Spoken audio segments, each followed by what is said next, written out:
কয়েক মাস আগের একটি ভিডিওর কমেন্টে কেউ প্রশ্ন করেছিলেন, আমি যে রুদ্রাক্ষের মালা এবং কড়া ব্যবহার করি এর পেছনে কি কোনো বৈজ্ঞানিক ব্যাখ্যা আছে, বা আমি কেন এগুলো ব্যবহার করি তার কোনো সায়েন্টিফিক রিজন আছে কিনা। যেহেতু কথাটা দিয়েছিলাম, সেই প্রশ্নের উত্তর দিতেই এই ভিডিও। প্রথমে কড়া বা বালা নিয়ে বলি। অনেকে বলে স্টিল বা লোহার কড়া শরীরের জন্য ভালো, শক্তি দেয় ইত্যাদি। সোজা কথা বললে এর পক্ষে এখনো কোনো প্রমাণযোগ্য ও নির্ভরযোগ্য বৈজ্ঞানিক প্রমাণ নেই, তবে মানসিকভাবে এটা আপনাকে সাহায্য করতে পারে।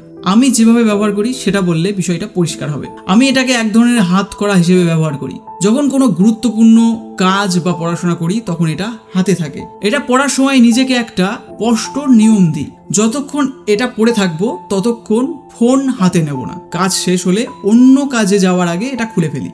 ধীরে ধীরে সাবকনসিয়াস মাইন্ড এই সংকেতটা ধরে ফেলে, ফলে অজান্তেই মন কাজ থেকে সরে যেতে বাধা পায়। আর ভুল করে মনোযোগ ভাঙলেও এই বালা আমাকে মনে করিয়ে দেয় কেন আমি এটা পড়েছিলাম। এবার আসি রুদ্রাক্ষে।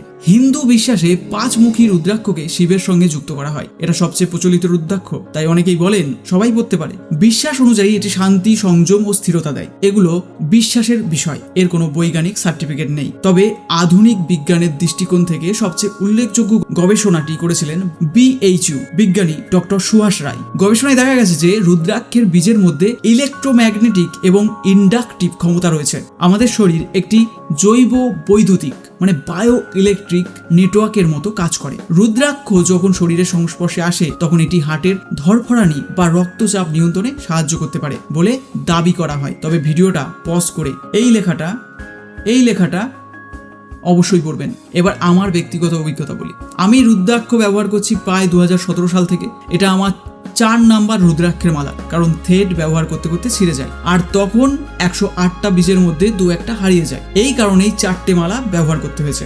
বীজগুলো ছোট হওয়ায় দামটা একটু বেশি পড়ে, প্রায় 1,500 টাকার মতো। যেমন এই মালাটা 1,500 টাকার মতো দাম। বড় বীজ হলে সাধারণত দাম একই হয়। ব্যক্তিগতভাবে আমি যেটা অনুভব করেছি, এই মালা আমার যোগ অভ্যাস ও ব্রহ্মচর্য পালনে সাহায্য করেছে। নিজের মনকে পবিত্র রাখতে, সংযমী হতে এবং চিন্তার উপর নিয়ন্ত্রণ আনতে এটা আমাকে সাহায্য করেছে। আমি এটা প্রায় সব জায়গাতেই পড়তাম, এখনো পড়ি। তবে রাতে ঘুমানোর সময় বা বিছানায় শোয়ার সময় খুলে রাখি, আর বাথরুম ব্যবহারের সময়ও পড়ি না। 2-1বার ভুল করে পড়ে চলে গেছি, কিন্তু সেটা আলাদা করে বলার মতো কিছু না। জানি না এই ভিডিওটা আপনাদের ভালো লাগবে কিনা, তবু নিজের পার্সোনাল অভিজ্ঞতা আর মতামতটাই শেয়ার করলাম।